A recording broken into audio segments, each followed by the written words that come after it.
बिस्मिल्लाहिर्रहमानिर्रहीम। अस्सलाम वालेकुम। उम्मीद है कि तमाम देखने और सुनने वाले खैर आफियत से होंगे।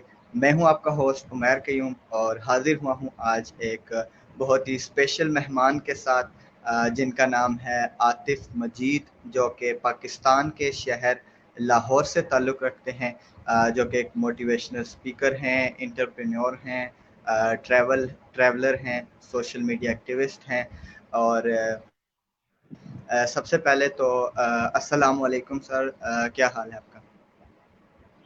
वालेकुम अस्सलाम। बिल्कुल ठीक ठाक।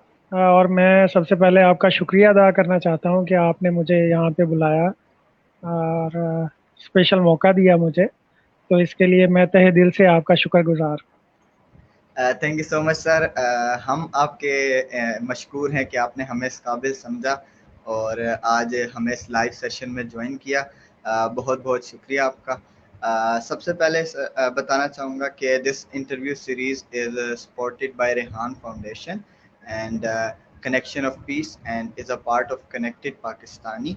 इस प्लेटफॉर्म में बेसिकली हम ऑल अक्रॉस द वर्ल्ड और पाकिस्तान के मुख्तलिफ शहरों से लोगों को बुलाते हैं और हमारी कोशिश होती है कि हम उनके एक्सपीरियंसेस से कुछ सीख सकें ताकि हमें भी फ़ायदा हो सके और हमारे देखने वालों को भी। सबसे पहले सर आपसे गुजारिश करूंगा कि अपने इंट्रोडक्शन से स्टार्ट करिएगा ताकि हम मज़ीद आपके बारे में जान सकें। मेरा नाम आतिफ मजीद है। मैं एज अ इंजीनियरिंग मैनेजर अभी जॉब कर रहा हूँ। इसके अलावा मेरा एक छोटा सा बिजनेस है कार वॉशिंग सर्विसेज का। और इसके अलावा मैं पार्ट हूँ एक ऑर्गेनाइजेशन का जिसका नेम है लिव फॉर अ काज।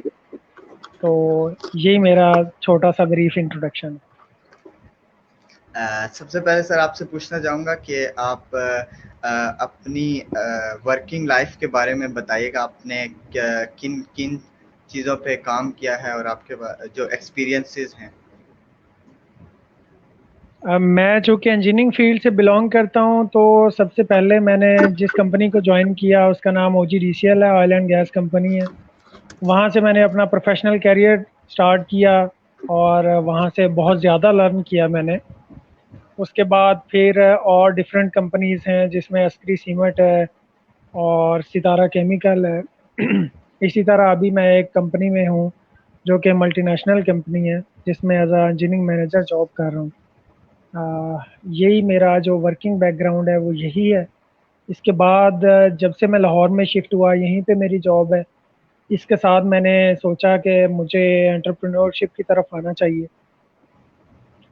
उसके लिए सनी अली हैं जो एक्सट्रीम कॉमर्स से बिलोंग करते हैं, उनको मैं काफ़ी फॉलो करता हूँ। उनका बहुत शुक्रगुजार हूँ कि वो हमें अपनी अच्छी अच्छी बातों से नवाजते हैं और गाइड करते हैं। उनकी वजह से मैं सोचा कि मुझे आना चाहिए इस साइड पर। और कुछ मेरे वालिद साहब हमेशा मुझे मोटिवेट करते रहते हैं कि बिजनेस की तरफ स्टेप लेना चाहिए। इसलिए फिर मैं इस साइड पे आ गया और मैंने एक छोटा सा स्टेप लिया और एक कार वॉशिंग सर्विसेज का मैंने बिजनेस स्टार्ट किया। माशाल्लाह सर। आपने इंजीनियरिंग का आपको बेसिकली शौक था या बाय चांस आपने इंजीनियरिंग रख ली मेरी तरह? नहीं, मुझे शौक इस लिहाज से था कि जो मेरे वालिद साहब हैं वो वापडा से बिलोंग करते थे, वापडा में जॉब करते थे। तो उनकी वजह से घर में हम कुछ छोटी मोटी चीज़ें ठीक करते रहते थे, इसलिए एक इंजीनियरिंग माइंड तो था ही। फिर जो मेरे दो बड़े भाई हैं वो एक मैकेनिकल इंजीनियर हैं और एक नेटवर्क इंजीनियर है। उनकी वजह से मुझे काफ़ी शौक हुआ कि मैं इस साइड पे आ जाऊं और मैंने इंजीनियरिंग फील्ड ज्वाइन कर ली। माशाल्लाह सर। उसके अलावा आपसे पूछना चाहूँगा कैरियर काउंसलिंग के हवाले से, क्योंकि पाकिस्तान में ये चीज़ बहुत ही कम है कि स्टूडेंट्स की काउंसलिंग की जाए। आजकल तो काफ़ी हद तक बेहतर हो चुकी है, मगर बहुत ही आप कह लें कि कम है तमाम दूसरे कंट्रीज़ के लिहाज से। तो इसके हवाले से आप क्या कहना चाहेंगे? इसमें सबसे पहले तो मेरा मैसेज है सारे पेरेंट्स से जो कि सुन रहे होंगे या इसको सुनेंगे बाद में, कि आप अपने बच्चों को जब किसी भी स्कूल में भेजते हैं तो आप देखें कि वहाँ पे उनका स्टेज एक्सपोजर कितना है। जो कोई भी स्कूल अगर वो चूज़ करते हैं उसमें दो तीन चीज़ों को लाजमी देखें। स्टेज एक्सपोजर कितना है, करेक्टर बिल्डिंग पे कितना ध्यान दिया जा रहा है, और फिजिकल एक्टिविटीज़ कितनी है। देखिए, नंबर हर दूसरा बच्चा ले लेगा। नंबर लेना कोई इतना मुश्किल काम नहीं है। रट्टा लगाना और इस चीज़ का, ये कोई लाइफ में आगे जाके आपको कोई बेनिफिट नहीं देता। असल मेन थीम है कि आपका स्टेज एक्सपोजर कितना है, आपकी कम्युनिकेशन स्किल्स कितना बेहतर हुई हैं। दूसरा, आप की करेक्टर बिल्डिंग कितनी हुई है, आपको उठने बैठने का पता है, आपको किसी दूसरे से बात करने का पता है, आपको ये पता है कि मैंने किस पर्सन को विद ड्यू रिस्पेक्ट देनी है, मैंने बुज़ुर्गों को से कैसे बात करना है। ये सारी चीज़ें अगर आपको स्कूल लेवल पे सिखाई गई हैं तो आई थिंक ये बेस्ट स्कूल होंगे जहाँ से आप अपने बच्चों को पढ़ा सकते हैं। स्टेज एक्सपोजर का मैं इसलिए कह रहा हूँ कि हमारे जो पाकिस्तान में हम सब में एक शाइनेस है, एक फेयर है ऑलरेडी। आप भी शायद इस चीज़ को फील करते होंगे बिल्कुल। कि जो जी, कि जो स्टेज एक्सपोजर है, जो कैमरा एक्सपोजर है, ये इससे हम सब लोगों के दिल में एक डर होता है। और एक डर ये भी होता है कि हम किसी जो बड़ी पोस्ट पे पर्सन बैठा है उससे जाके कैसे बात करें। तो जब आपका स्टेज एक्सपोजर होगा, जब स्टेज एक्सपोजर से मेरा क्या मीन है वो भी मैं बता देता हूँ कि मैं ये मेरे ज़हन ये कहता है कि कोई भी एक ऐसा लेक्चर ऐसा होना चाहिए जिसमें बस बच्चे को ना प्रेजेंटेशन देनी हो। वीक में वो लाजमी एक बार प्रेजेंट करने लाजमी है, चाहे कुछ भी हो। मतलब आपने चाहे उससे बोला हो कि आप अपने घरेलू या कोई खेल के बारे में बताना है, आपने आपकी पसंदीदा खेल कौन सी हैं, आपने अपनी हॉबीज़ के बारे में बताना है, आपने ये बताना है कि आपने कल की आपकी क्या एक्टिविटीज़ थी। इस तरह की चीज़ें कि सिर्फ वो जो बच्चा है वो यूज़ टू हो जाए स्टेज पे आना और उसे ये चीज़ कोई डिफ़िकल्ट ना लगे। तो ये आई थिंक सबसे बेस्ट है जो कि मैं सोचता हूँ कि पेरेंट्स को लाजमी इस चीज़ पे वर्क करना चाहिए। उसके बाद सेकंड पॉइंट जो मेरा है वो है कि हम आपको भी पता है पाकिस्तान में 9th-10th के बाद दो ही चीज़ें होती हैं। या तो हम सोचते हैं कि हमने इंजीनियर बनना है, या हम सोचते हैं हमने डॉक्टर बनना है। डॉक्टर। उसके अलावा पाकिस्तान में ना पेरेंट्स कुछ सोचते हैं, और जो बच्चे होते हैं उनको तो बिल्कुल उनकी कैरियर काउंसलिंग की नहीं जाती। बिल्कुल। ये मैं वहाँ पे असल में फील्ड चूज़ करना और एक प्रॉपर फील्ड में जाना सबसे बेस्ट है। अगर हम वहाँ पे ये सोचें कि हमने किस साइड पे इन्वेस्ट करना है, उसका क्या फर्दर स्कोप होगा और हमारे बच्चों का क्या फर्दर फ्यूचर होगा, तो ये मेरा ख्याल है सबसे बेस्ट मौका वो 10th के बाद है जो आप एफएससी में बच्चे को भेजते हैं, या एफएससी के बाद जो आपके पास डिसीजन मेकिंग का टाइम होता है। इन दो पॉइंट्स के ऊपर आप देखते हैं कि आपने बच्चे को किस जगह पे और कैसे लेके जाना है। इसकी एग्जांपल मैं इस तरह से देता हूँ कि मैंने एफएससी के बाद इंजीनियरिंग में 4 साल मैंने लगाए। उस पे भी मैंने कुछ काफ़ी, आपको पता है आजकल पाकिस्तान में इंजीनियरिंग करने के लिए आम सी यूनिवर्सिटी से भी आपको मिनिमम 10 से 12 लाख इन्वेस्ट करना पड़ता है। 10-12 लाख इन्वेस्ट करने के बाद पाकिस्तान में जिस तरह का अनएम्प्लॉयमेंट है और जिस तरह का अभी सिलसिला चला हुआ है, इसमें तो इंजीनियर्स को भी शायद 10,000 की नौकरी और 12,000 की नौकरी लोग ऑफर कर रहे हैं। तो मुझे एक केस स्टडी करने को मिला। मेरे एक कज़न हैं, वो उन्होंने मैट्रिक किया। मैट्रिक करने के बाद उन्होंने सिंपली ये जो वेटरनरी का कोर्स है, ये जो डॉक्टर होते हैं जो कि एनिमल्स को देखते हैं उसका, उन्होंने वो शायद कोई 4 या 6 महीने का कोर्स किया होगा। और मैट्रिक के बाद 4-6 महीने का कोर्स करने के बाद वो पर्सन एज अ मतलब एनिमल्स को एज अ डॉक्टर ट्रीट करने लगे, जो छोटे लेवल पे होता है। तो उनकी जो इनकम थी मंथली वो शायद 20,000 हो गई। मतलब आप ये देखें कि 10 साल के बाद उन्होंने 1 साल और लगाया और 20,000 वो कमाने लग गए। उसके साथ उन्होंने क्या किया, एक छोटी सी शॉप ओपन कर ली जिसमें वो बैठने लग गया, जहाँ पे उन्होंने मेडिसिन रख ली अपनी। मतलब वो 11 साल एजुकेशन में लगा के वो एंटरप्रेन्योरशिप की तरफ चल पड़े। ये सिर्फ एक एग्जांपल है। मैं ये नहीं कहता कि पूरा पाकिस्तान वेटरनरी का कोर्स करके और वो एनिमल्स को देखने लग जाएगा। मेरा कहने का मकसद ये है कि हर फील्ड अच्छी है। हम अगर प्रोफेशनल लाइफ चूज करते हैं तो हमें ये सोचना चाहिए कि कौन सी फील्ड में जाके हम कितना कमा सकते हैं, ना कि ये सोचना चाहिए नहीं ये फील्ड अच्छी है और ये फील्ड अच्छी है और ये फील्ड अच्छी है। फील्ड कोई भी नहीं अच्छी। फील्ड सिर्फ वही अच्छी है जहाँ पे आपको एक अच्छा सीखने को मिले, एक अच्छा एक्सपोजर मिले, जहाँ पे आप एक अच्छा कमा सकते हो।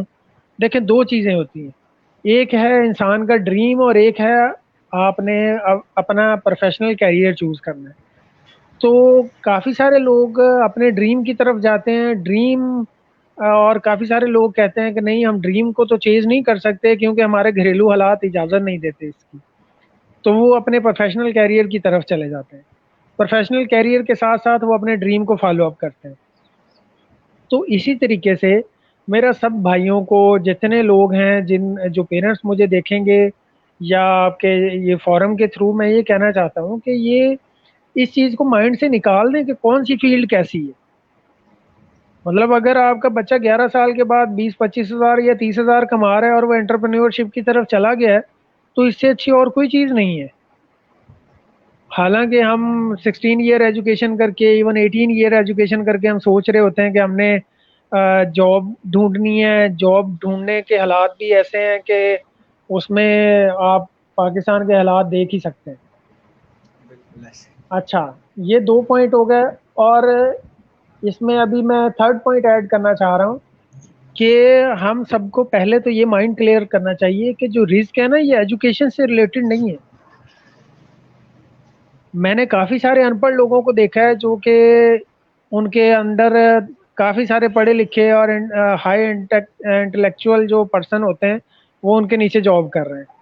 तो ये सबसे ऐसे पहले माइंड से निकाल दें कि मैं अगर इंजीनियर बन गया हूँ तो मैंने 5 लाख कमाना है, और अगर मैं कोई मैट्रिक पास करके कोई बिजनेस शुरू कर लूंगा तो मैंने कोई 20 हज़ार कमाना है। ये ऐसी बात नहीं है। हाँ, एजुकेशन मस्ट है। एजुकेशन आपको ग्रूम करती है। एजुकेशन आपका एक्सपोजर दुनिया से बढ़ाती है। एजुकेशन आपको लोगों से कम्युनिकेशन करना और ये चीज़ें सिखाती है। लेकिन अगर आप ये सोचने लग जाएंगे कि नहीं मैंने ये जो चूज़ किया है और मैंने इसी में ही रहना है, मैं हमेशा इसी के साथ जुड़ा ही रहूँगा, तो ये मतलब हमें अपने जहनों को इस लिहाज से थोड़ा सा, हमें माइंड अपना ओपन करना चाहिए। और हमें ये सोचना चाहिए कि हम अगर इंजीनियर बन गए, हम अगर डॉक्टर बन गए, हम अगर कुछ भी बन गए, हमें उसमें जॉब नहीं मिल रही तो हम किसी भी फील्ड की तरफ मूव कर सकते हैं। हो सकता है मेरे अंदर कम्युनिकेशन स्किल्स अच्छी हो सकता है मेरे अंदर मार्केटिंग स्किल्स अच्छी हों, तो मैं अगर डिज़ाइनिंग की तरफ जाऊंगा तो मैं कैसे आगे बढ़ सकता हूँ। हो सकता है मैं मार्केटिंग की तरफ जाऊं और मैं दिनों में ही जो स्टॉक है वो बेच के, और मैं मैनेजर से डायरेक्टर और डायरेक्टर से ऊपर अपनी कंपनी बना लूं। तो ये पॉसिबिलिटीज हैं। तो रब ने रिज्क आपकी किस्मत में लिखा है। और एक हदीस का भी मफहूम है कि शायद अगर रिज्क के 10 हिस्से हैं तो उसमें से 9 हिस्से इसमें कारोबार में हैं। तो मेरा सबसे मशवरा ये है कि आप अपने बच्चों को कारोबार की तरफ लेके आएं।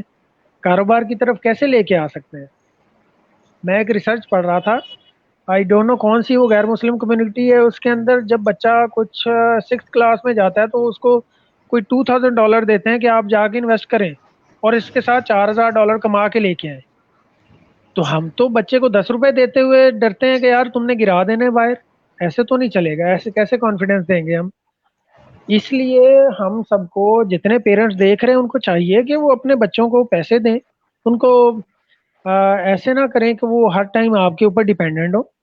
उन्हें पैसे दें, उन्हें बोलें कि आप जाएं और जाके मार्केट से कोई भी प्रोडक्ट ढूंढें कि आपने क्या बेचना है। उनको 500 दे दें, उनको 1000 दे दें शुरू में, कि आप टॉफ़ीज़ ले लें, आप बॉल पेन्स ले लें, आप कुछ भी ले लें। आपने ये चीज़ें बेचनी है मार्केट के अंदर। ज़रूरी नहीं कि आप उनको वर्किंग डेज़ में करें। वर्किंग डेज़ में उन्हें कहें बेटा आप अपनी एजुकेशन पे तवज्जो दें। आपके पास सैटरडे संडेज़ हैं, आप उसके अंदर जाएँ और जाके मार्केट के अंदर ये चीज़ें बेचें। तो वो तब से एंटरप्रेन्योरशिप की तरफ चले जाएंगे। मैंने एक छोटी सी बच्ची की वीडियो देखी थी नेट के ऊपर, शायद वो जो आज़ाद चाय वाला उन्होंने लगाई हुई थी।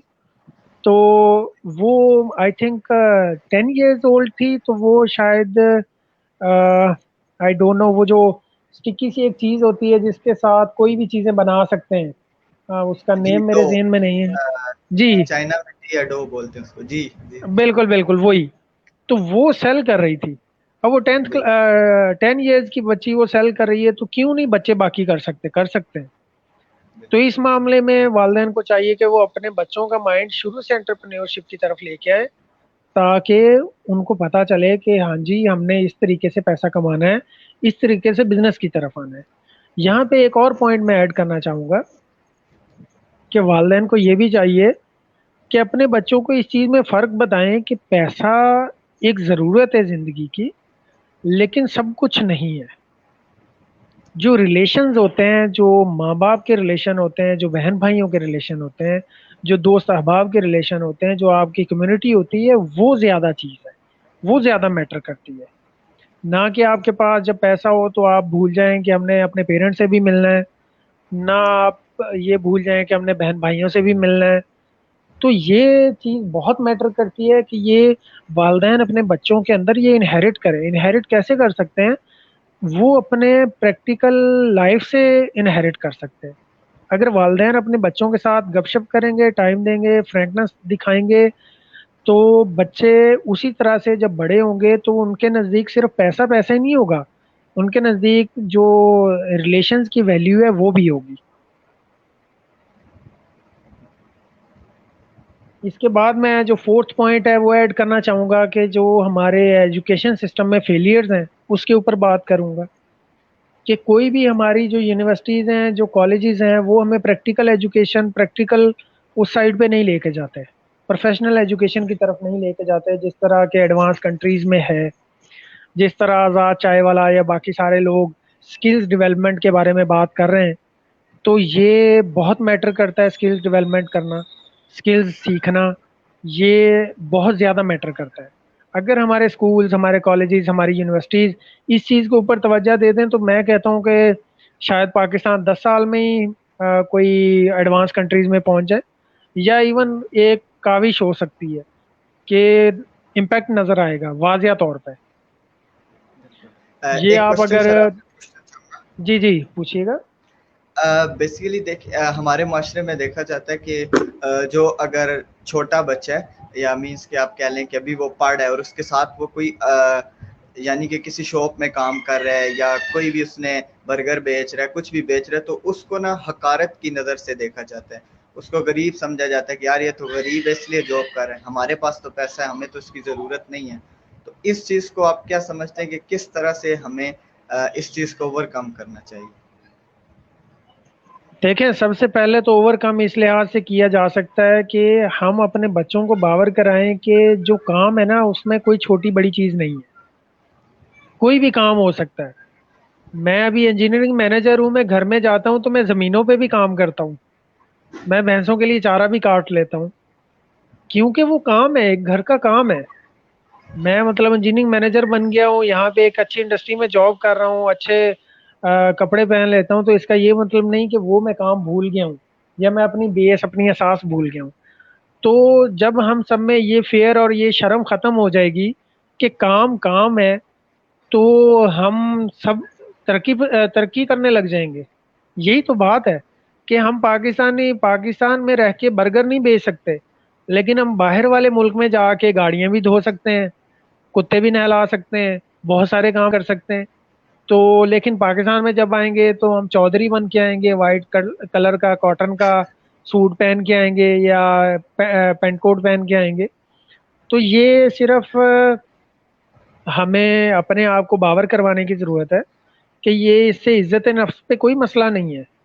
मेरे एक जानने वाले हैं, वो रिक्शा चलाते हैं, तो उनका अच्छा रोजगार लगा हुआ है, कोई उन्हें वो नहीं, इज्जत नफ्स पे कोई इशू नहीं है। अल्हम्दुलिल्लाह उनके बच्चे अच्छे पढ़ रहे हैं और वो अच्छा कमा रहे हैं। अब कहने वाले लोग तो कहेंगे कि देखो यार, ये चौधरी है और ये रिक्शा चला रहा है, तो उसने चौधरी बन के क्या करना है अगर उसके घर में उसके बच्चों को रोटी नहीं मिलेगी, वो अपने बच्चों को अच्छे स्कूल में नहीं पढ़ा सकता, वो अपनी बेगम को कोई चीज नहीं ला के दे सकता, तो उसने चौधरी बन के क्या करना है। ये चीज है जो आपके क्वेश्चन का मैं इस तरह से आंसर कर सकता हूँ सर। अच्छा सर, मैं जो फेलियर्स ऑफ एजुकेशन के बारे में बात कर रहा था, जो हमारा एजुकेशन सिस्टम है, इवन मैं अपने ओन पे कोशिश भी कर रहा हूँ, काफ़ी सारी यूनिवर्सिटीज़ में मैंने इस लिहाज से बात भी की है कि जो इंजीनियरिंग ग्रेजुएट्स हैं स्पेशली, इनको कोई प्रैक्टिकली एक्सपोजर दिया जाए, इनको प्रैक्टिकली सर्टिफिकेशंस करवाई जाएं।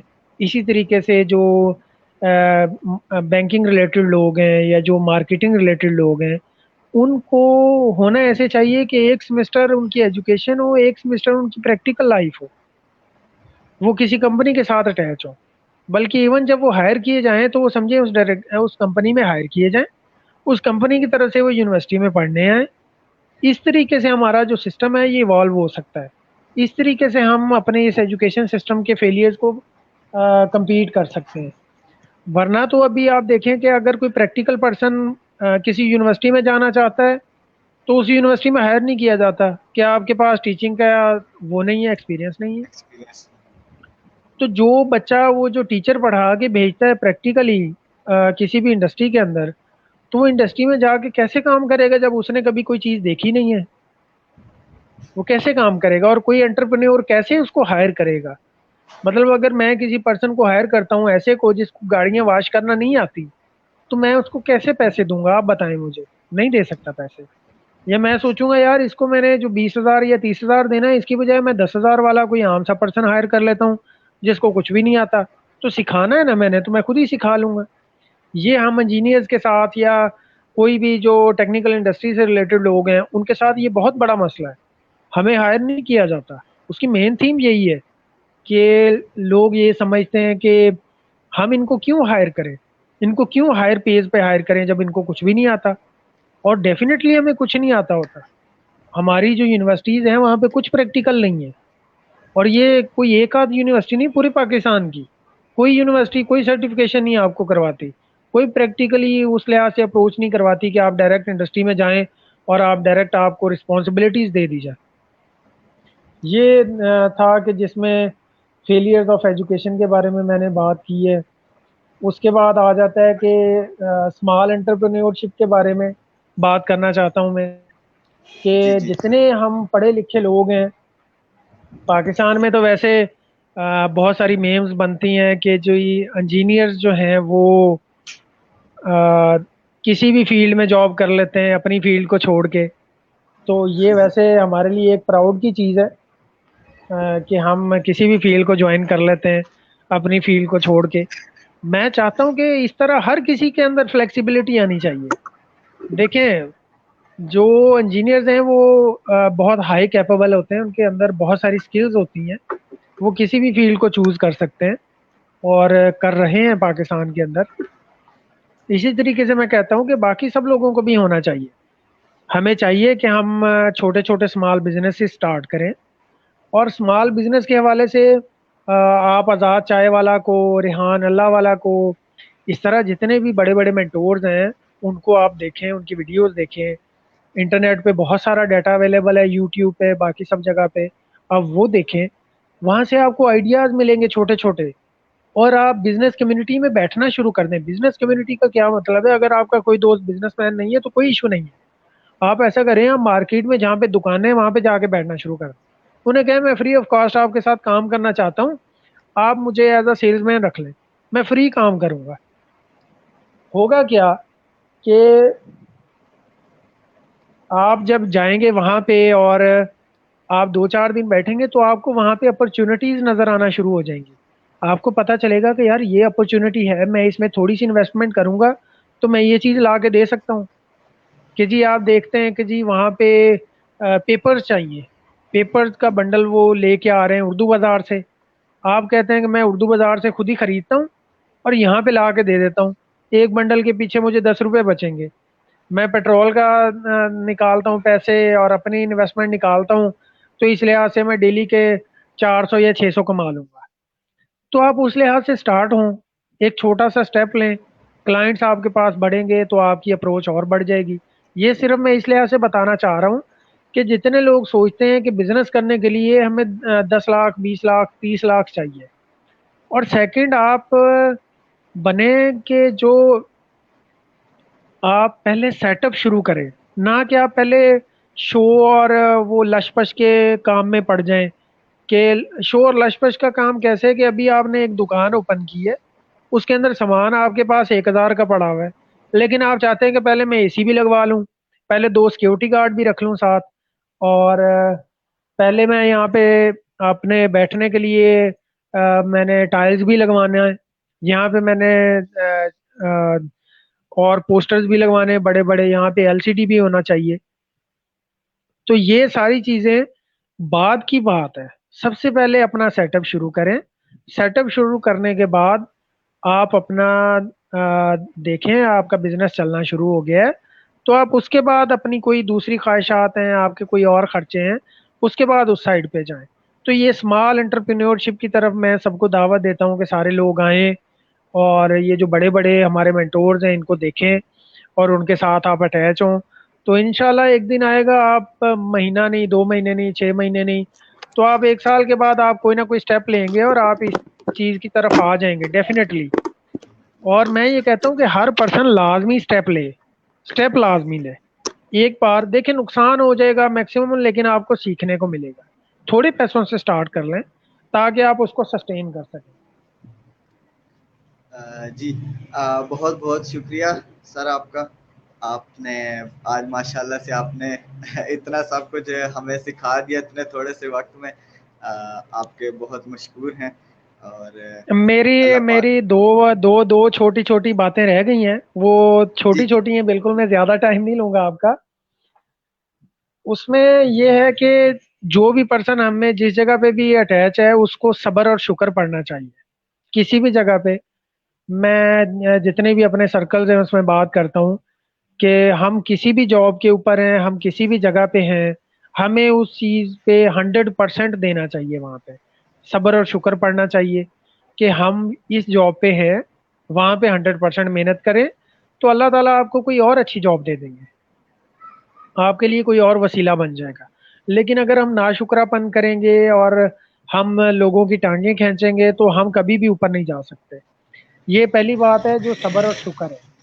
दूसरी बात मैं कहना चाहता हूँ कि सेट होने वाली, कि लोग सेट कैसे होते हैं।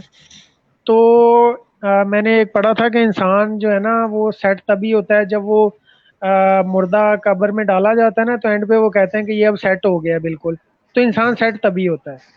इसलिए ये सोच ना रखे मुझे 2 लाख मिल जाएंगे तो सेट हो जाऊंगा, मैं 10 लाख कमाने लग जाऊंगा तो सेट हो जाऊंगा, मैं 50 लाख कमाने लग जाऊंगा तो सेट हो जाऊंगा। सेट सिर्फ इंसान की अपनी सोच है। रब आपको जहाँ पे राजी कर दे वही सेट है। इसलिए अल्लाह से अच्छे नसीब की दुआ मांगनी चाहिए। अल्लाह से जब आप अच्छे नसीब की दुआ मांगेंगे तो आप सेट रहेंगे, और सब्र और शुक्र पढ़ें। अ, उसके बाद आ जाता है सर, एक और पॉइंट था रिस्क बढ़ाने का तरीका। काफ़ी सारे जी जी लोग सर। पूछते हैं कि रिस्क कैसे बढ़ सकता है। रिस्क बढ़ाने के लिए रिस्क बांटना शुरू कर दें। जब आप रिस्क बांटना शुरू कर देंगे तो आपका रिस्क बढ़ना शुरू हो जाएगा। इस्लाम में है कि अगर आप 1 रुपया एक देते हैं तो आपको 10 गुना मिलेगा।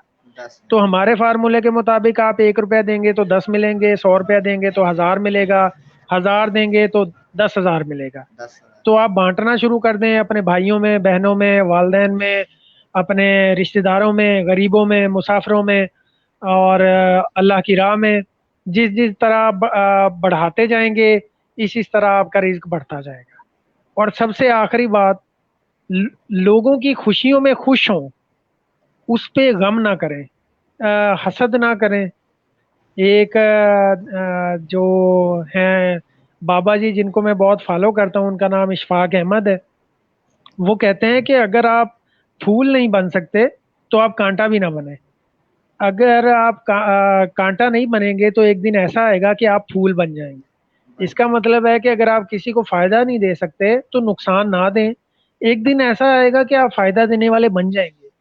तो यही सर मेरी तरफ से लास्ट मैसेज है सबके लिए, कि सबके लिए खुशियां बांटें, सबकी खुशियों में खुश हों। जब आपके नसीब से कोई नहीं छीन सकता, जो आपको मिल गया है उस पर शुक्र पड़ें। ये ना सोचें कि उस बंदे ने मेरा हक मार लिया, उसने मार लिया, नहीं।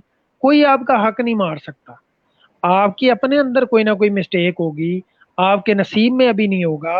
तो इस चीज को आप भूल जाएंगे और इस चीज पे आप बिल्कुल अपने माइंड को स्ट्रेस ना करें कि नहीं, मेरा अगर कोई चाचा मामा किसी बड़ी पोस्ट पे होता तो मुझे जॉब मिल जाती, मेरा कोई रेफरेंस होता तो मैं ये बिजनेस ले लेता, मेरा कोई बैंक में होता तो मैं वहां पे बिल जल्दी जमा करवा लेता। नहीं, जो आपके नसीब में है वो आपको मिलना है। इसी चीज पे रहें, फोकस रहें, अल्लाह पे बिलीव रखें और लोगों में खुशियां बांटें और आपको खुशियां खुद ब खुद मिलेंगी। जज़ाकल्लाह। माशाल्लाह सर, बहुत बहुत अच्छा लगा आपसे बात करके। अल्लाह पाक आपको आपके मकसद में कामयाब करे। और माशाल्लाह आप जैसे लोग पाकिस्तान के लिए बहुत कुछ कर रहे हैं, हमें बहुत कुछ सीखने को मिलता है आप जैसे लोगों से। और आपका बहुत बहुत शुक्रगुजार हूँ एक दफ़ा फिर कि आपने हमारे लिए टाइम निकाला और इतनी अच्छी बातें हमारे साथ शेयर की। और एंड में अपना बहुत सारा ख्याल रखिएगा। पाकिस्तान जिंदाबाद। अल्लाह हाफिज़। बहुत शुक्रिया। पाकिस्तान जिंदाबाद। Thank you sir. जज़ाकल्लाह। अल्लाह हाफिज़। अल्लाह। अल्लाह।